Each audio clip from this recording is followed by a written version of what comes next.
I don't know, you tell me. What do you think? See the shine?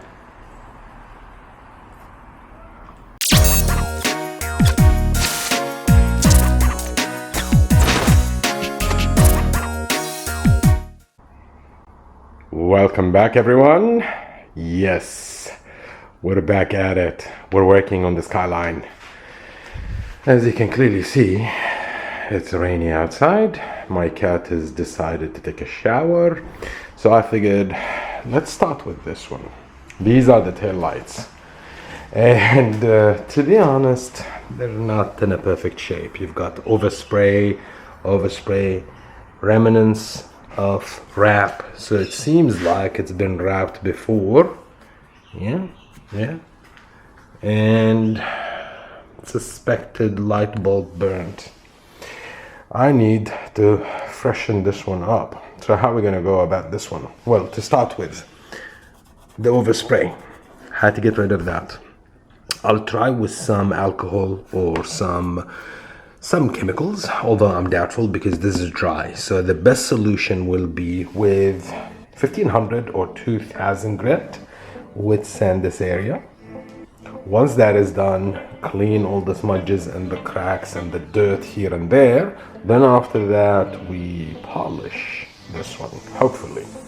Once it's polished, then we'll have one of two options. Either just keep it as is, or we can paint this one. Now, I do have something over there called Nightshade. So it comes in red or it comes in black. So basically it's a transparent color, okay? Now the problem here in Australia, when it comes to tail lights, the blinker needs to be amber, the reverse needs to be white. So it doesn't matter how you paint it, as long as those two are basically clear. So we're thinking if we decided to go that route, probably mask this area, paint, unmask. You feel me? Now, I need to mask this one as well, unless there is a way that I can work around it. Actually, I might. I can see a couple screws and clips, so potentially I might be able to remove this plastic piece. Let me see if I can, because if I can remove it, that's a win. Less items to mask. And this is basically the reverse. Yep, it's burnt. Definitely burnt. So we need to replace it. Either I'll go get the replacement, or I do believe I've got, these are my LED lights. I think this one should fit. It's not ideal, but it should fit. And it's a bright white, so it does the job. Anyways, let me see if I can remove those plastic pieces and I'll get back to you. Hello there. How you doing? How you doing? Yeah. All right, I stand correctly. I can remove it. So remove those screws and you've got clips, 2 clips in each side. With a flathead screwdriver, just push them. This one and the one in the middle, it's not actually a clip, it's basically to line it up. There you go, so the plastic is removed. And that basically means, there you go, our tail light does not require masking no more. Now, whether we're gonna paint it or not, we definitely need to clean it because it's a mess. So I figured might as well. Do as I do. You see the screws that we got out? Might as well just put them back in. That way you don't lose them, because Lord knows I will lose them. Anywho's, so this one is done. We need to remove the other one as well, and that basically puts us one step closer to having this one in a perfect order. So next step will be wet sand the paint. I mean, this one doesn't have much. Like, I can see some overspray over here because it looks like the car was painted whilst the light's on. And truthfully, I think because removing them requires technically remove the bumper-ish. So yeah, I get why. Anywho's, let's get cracking. All right, quick update. Yep, 1500 with a bit of a blade just to remove the residue from the wrap, and there you go. I wouldn't say it's perfect, but there is no overspray no more. And the only thing that you'll notice now, it's hazy. Being hazy, that's understandable simply because we wet sanded it. So what are we gonna do next? I mean, to make it professional, you kind of need to go with 2025 as well and whatnot, just to reduce the edges. Yeah, I'm not doing that. What I'm going to do, pay attention to it and just see how hazy it is.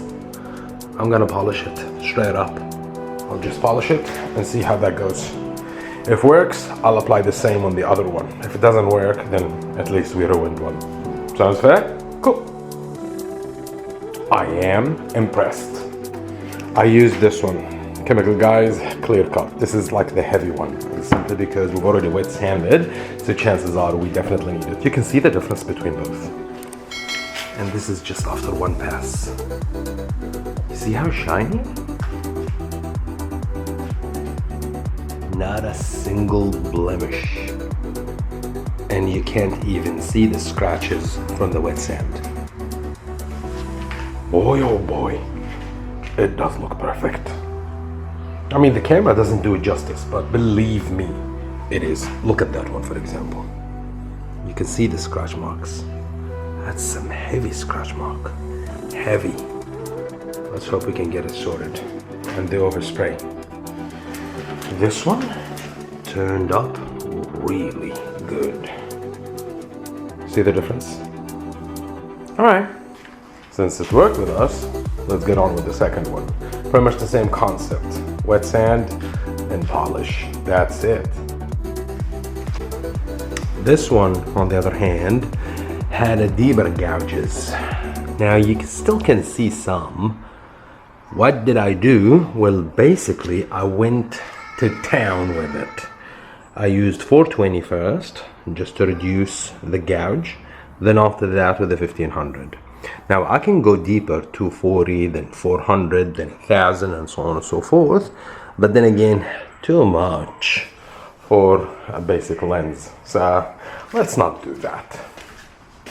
So while we're here, I figured might as well just apply some of this beautiful goo, and you can clearly see how, I don't know, hazy. It's kind of hard to do it one-handed, but here goes nothing. You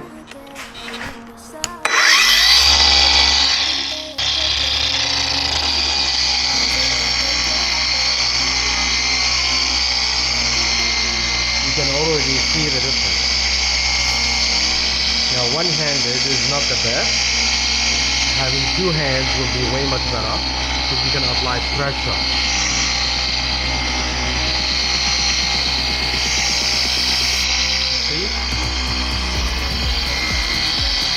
Already looking better.